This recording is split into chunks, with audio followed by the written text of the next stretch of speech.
Thank you very, very much. It's a pleasure to be with you, ladies and gentlemen. And I just want to preface a few remarks, mostly on basically an ongoing dialogue I've been having with Newman's The Idea of a University. And I recommend very strongly that you read it. It's an unusual book. Maybe some of you already have, I hope so. It's an unusual work because it reveals itself to readers in different stages and phases. And you begin to realize there's a lot here that only becomes clear as you go on. But I'd like to start with just a couple of overviews about Newman. Newman lived an extraordinarily long life, 1801 to 1890. So he saw the whole of the 19th century, from the Napoleonic era all the way up through really the late stages of the Industrial Revolution and all the changes that were taking place in the church, and of course his conversion. But let me begin by just saying this, that education is central to the thought of St. John Henry Newman in a way that it is not for any other Catholic thinker, philosopher, especially in the contemporary period. It's not that others haven't thought about education, obviously, but they haven't thought about it quite the way that Newman did. And his educational views were utterly unique. And most of them are put down in his masterpiece, The Idea of the University. And the idea of the university casts light, I believe, on the educational crisis of our time in ways that are profound but very alarming. In recently rereading Newman, that was the factor that became much, much more strong to me, is how prophetic in a somewhat ominous way his insights really are. He kind of saw the woke culture. He kind of saw the what he would call the collapse of religious belief, not just that you had contentious disagreements among Christians and others, but the kind of collapse of authentic belief. He seemed to have an ominous insight into that way ahead of time. The work that Newman wrote was addressed to the Irish bishops in 1858. And one of the curious features about the publication of The Idea of the University, it comes in within the horizon, so to speak, of the Irish potato famine. The famine in Ireland is so devastating that it's hard to even imagine its impact. You know, when Ireland in 1840 had a population of 8.8 million, and in 1890, they had a population of 3.9 million. They lost about 2 million people to death and about 2.5 million to immigration in 50 years. And the schools and the role of the church in the schools at all levels became a fantastic concern for the Irish bishops. And Newman was asked to come to Ireland to give his advice to the bishops of Ireland on founding the university. And as it turns out, the bishops turned out to be one of the greatest obstacles that Newman had. And not because they were antagonistic in a kind of crude sense, but because they were overwhelmed by what was going on in Ireland, and they couldn't quite trust, in some ways, this remarkable English convert, John Henry Newman. So that was one of the features that's important when you read The Idea of the University. It was formulated at a time of great crisis, cultural crisis in Ireland. But that cultural crisis, I think, while Newman never mentions the famine in the book, I think it's clear that he realized that in the middle of the 19th century, there was a sea change in the culture, particularly in the English-speaking world. Second or third thing I would like to just focus on is the fact that Newman's educational ideas, in my opinion, were addressed almost always to the bishops and priests. He really put great stress on trying to awaken among the bishops their role as the chief teachers in the diocese. And I think that's very important. Along with that was Newman's absolutely central belief that priests in their ministry had to be involved in schools in a direct priestly way. And Newman certainly did that, to the point where he played the violin in the Brompton Oratory School to be really a part of the student orchestra. I think Newman's phrase was he was living in an age of cultural infidelity. And how does that reflect our age? I think we're living in an age of the cultural eclipse of religion per se. And with that, there's a tremendous antagonism, in my opinion, that's building up and percolating through the educational systems, the city councils of our governments, and in the various agencies that reprimand things. I can remember one time when I was at St. Francis College, it's hard to believe it, I guess, but we had a Muslim Students Association at the college, and the students asked me to be the moderator of the Muslim Students Association. It's an astounding moment, you know, but they were really, you know, nice young men and women, so I said I would do it. And two of the young Muslim girls came to me, this is at St. Francis College, and were complaining that in the new bathroom policies that were put down, there were men coming into the women's restrooms. And this was absolutely abhorrent to the Muslim girls. Well, you can't imagine the grief I got from the Title IX coordinator of the school. It was the first, maybe the only time that I really encountered this kind of aggressive overreach on the part of the government. And while it was small and I didn't get hauled off to jail, at least yet, it was one of those moments where I felt a little bit, I think, the way Newman was feeling, that there were things percolating in the culture that were ominous and that we ought to take them in mind. So those are by way of just introduction, and I hope we'll have an opportunity to discuss some of these matters. And now to my remarks, which are concise and direct to Newman on education, reflections from reading The Idea of the University. Newman's basic sense of education was formed by the memories of his time as a fellow at Oriel College, Oxford in 1822. For there he experienced a kind of instruction established firmly on the foundation of the personal relationship between tutor and student, along with the rich social experience of the college's residential life.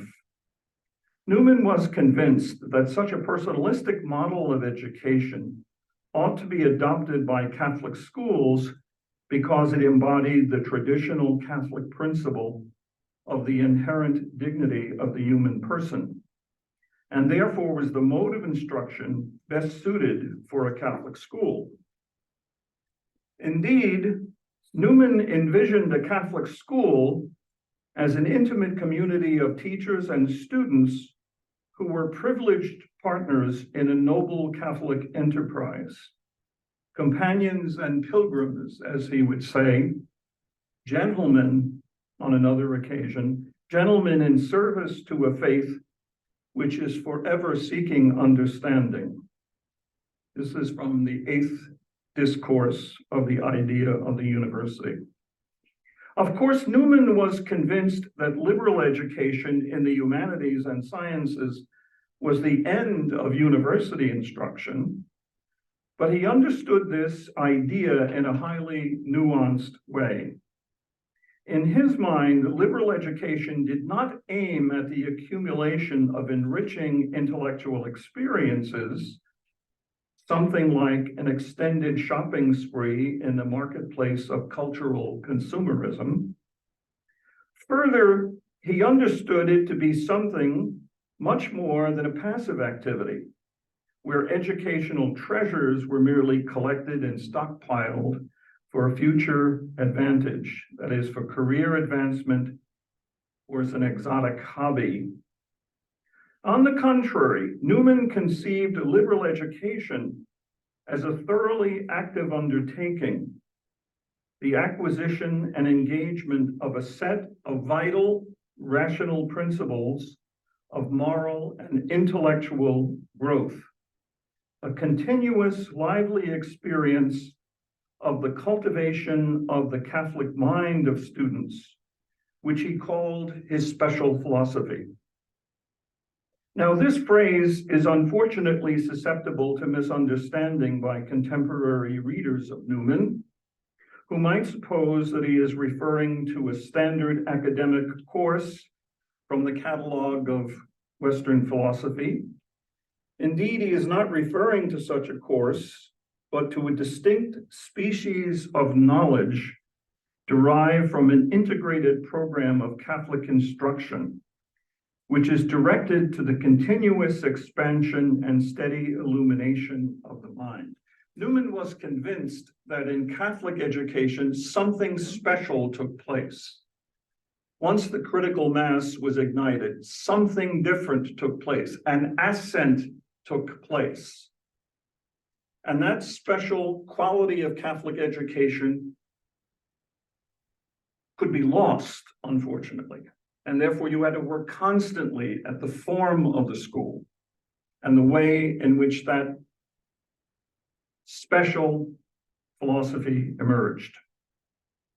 To be certain, Newman believed that there was great benefit to be gained from the study of standard courses in philosophy, as well as those from classical and modern languages, and for that matter, from the liberal arts in general. However, he was not concerned with them simply for their cultural status, but for their pedagogical potential. And I think that's the key difference. Newman saw everything in the school related to this development of a Catholic mind. What was the pedagogical potential of whatever you did, almost in the same vein that Father Peter was saying about the role of the janitor. What is the pedagogical potential of what is actually going on? He was convinced that they contain the most vigorous principles to promote the moral and intellectual growth of students. And for this reason, his thinking on the liberal arts is quite close to the understanding of the medieval university, which was comprised of 7 arts divided into a pair of distinct subjects: the trivium, logic, grammar, and rhetoric; the 3 acts of the mind, which pertain to the discrete qualities of mind and language; and the quadrivium, arithmetic, music, geometry, and astronomy; the 4 arts which pertain to discrete qualities of matter and measurement. I'll say something a little bit toward the end about Newman's love of mathematics and music. He had a profound interest in those 2 in a Catholic school for a number of reasons that we'll bring out. This kind of education in the liberal arts presupposes that knowledge begins in the senses, but does not end there. Thus, what knowledge first perceives through the senses is immediately transcended in Newman's understanding. It is elevated by the mind into higher forms of intelligence by means of syntax and quantification.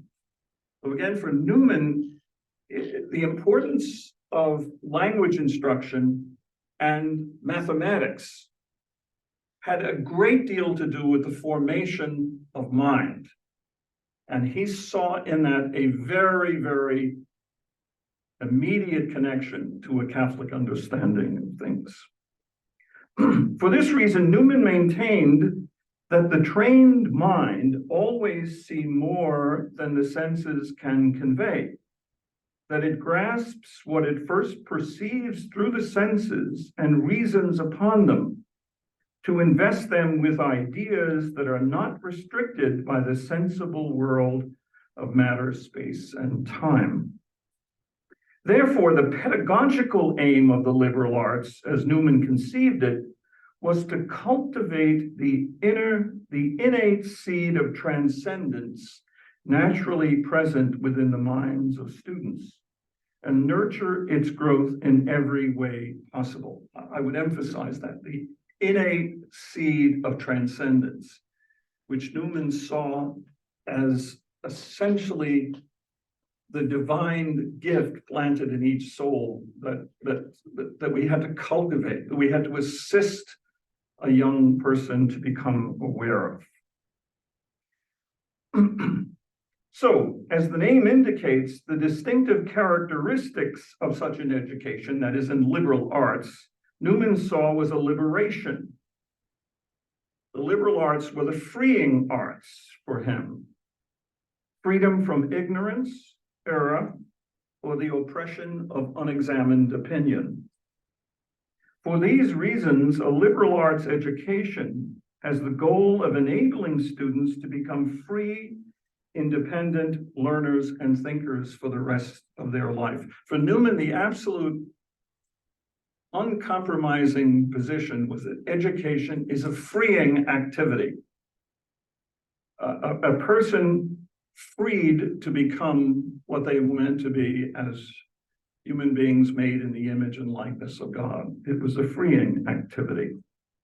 According to Newman, for the mind to become enlightened and grow, it must first be trained. The better it is trained, the more it can perceive. The more it perceives, the better it can understand. The more it understands, the greater it desires to learn, until at last the mind falls in love with learning itself. That was the key point for Newman in instructing the people at all levels, is that you must try to bring the students where they love learning for its own sake. In the reverence for the love of learning for its own sake, Newman apprehended the foreshadowing of the grace of a transcendent insight, which was a recognition that the infinite desire of the mind to learn is always greater than any natural object of that desire. That the mind's infinite desire to learn, which is always limited in different ways by its finite capacity for knowledge, leads to the realization that nothing but a supernatural reality, nothing but God alone, can ever finally satisfy the restless desires of the human heart and mind. And here in Newman, don't we find the echo of St. Augustine in the Confessions, the inquietum of the heart. I think Newman elevated that in very interesting ways and made it relevant to the contemporary Catholic educational scene, the restlessness that leads to an awareness that only the divine God can satisfy.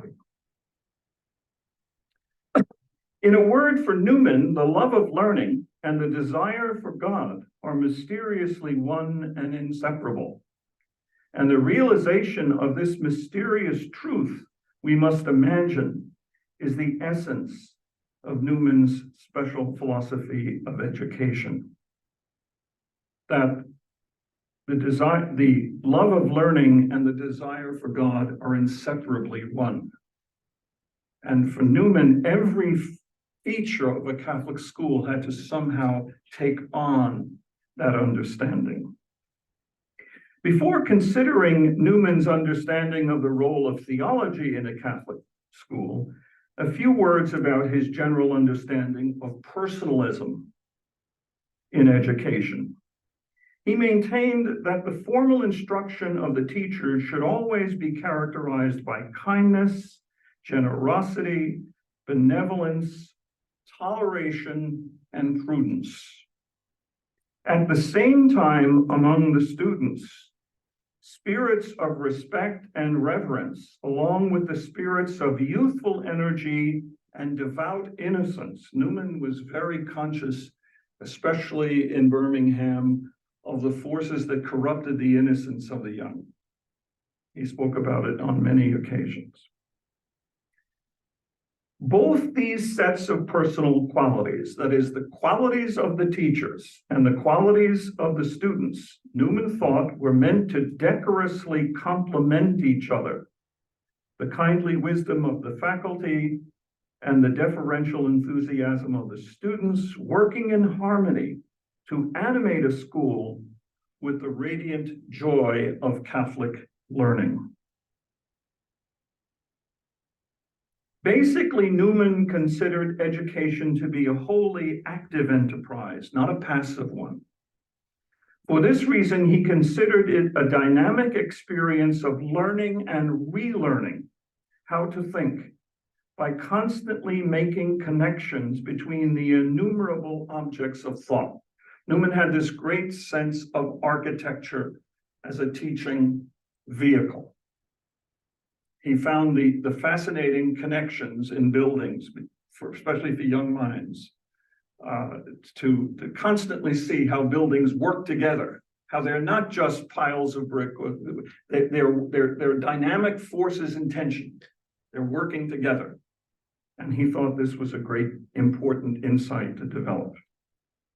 This was why Newman placed great emphasis on the importance of mathematics and music in education, because in his opinion, they were the subjects that best demonstrated the idea that learning was essentially a matter of making symmetrical, harmonious, and beautiful connections between every conceivable object of experience. Beautiful connections. I think sometimes the eclipse of the beautiful in our culture is perhaps the most shocking thing that I've observed in teaching over 60 years. We've made the reverse of a sacrament into the ugly. Lastly, Newman was convinced that Catholic education should avoid techniques of instruction which emphasized the passive consumption of information, because they overburdened the memory, abetted dullness, and enfeebled the mind's ability to assent to original insights. Newman had a sense that a mind ready to assent to original insights was like a finely tuned violin or piano. Some years ago at St. Francis College, we had a connection to the Steinway piano factory in Astoria. And that we would go over to see, if you've ever seen anything that was fantastic, was the making of a Steinway piano. And it was brought home to me, the tuner there told us at one point, he said, you can have the most beautiful piece of music by Schubert or Mozart, and you play it on an untuned piano and it sounds terrible. But when you have the instrument tuned, it's ready to receive the notes. It's ready to receive the beauty of the composition. And that was a key feature in Newman's understanding of Catholic education. How do we tune the instruments so that they are ready to receive the composition and the notes of God's grandeur and glory? Let's start to bring these reflections to a close with some observation on Newman's understanding of the academic status of theology. Certainly, he believed it played the leading role in the curriculum of a Catholic school, as the systematic investigation of God, the world, and human nature, and the meaning of the church by way of reason and the principles drawn from divine revelation. It was obvious to Newman that theology was the preeminent subject in every Catholic school. That was a sine qua non. He just took that to be a fact. However, what engaged his interest the most was the pedagogical role it played with respect to other subjects individually and the curriculum as a whole. He clearly understood that every component, Father was saying, every component in a Catholic school must contribute to its common good, thus enabling the school to fulfill its hallowed mission. However, what interested Newman most was the specific contribution of theology to this end. He maintains that theology does so by instigating a process of dialogue and direction. Dialogue and direction. On the one hand, theology must open itself to authentic dialogue with each subject when requested. On the other hand, theology must recognize its obligation to give direction to the curriculum as a whole when required. So for Newman, for theology to be open to discuss dialogue with other subjects was crucial. He had many, many discussions, especially at the time when the Darwinian, revolution took place, 1859. The schools were in a turmoil all over England. And Newman was one of the first to strongly urge dialogue with the teachers of science, dialogue with them. And I think that was a hallmark of what he meant by this idea of dialogue and then direction. Finally, it had to be recognized in the Catholic institutions that the theological principles must have a certain determination as to what's going on in the school. Finally, a last note on rhythm and melody in the life of a Catholic school. These are terms that Newman used in his letters. The school has a certain rhythm and there's a certain melody.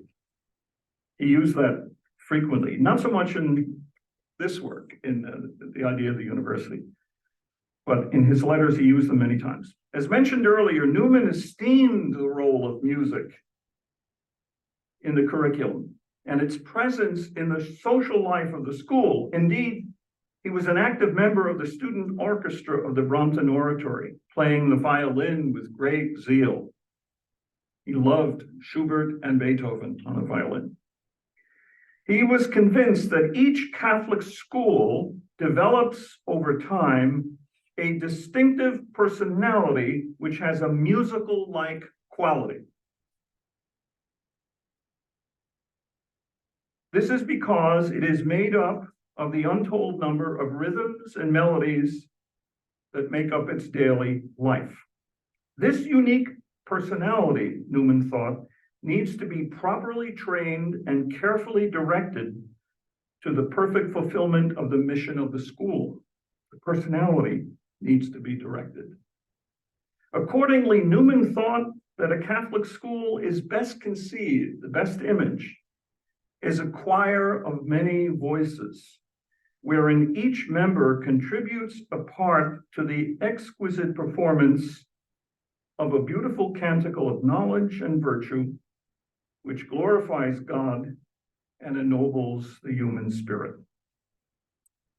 Thank you very much.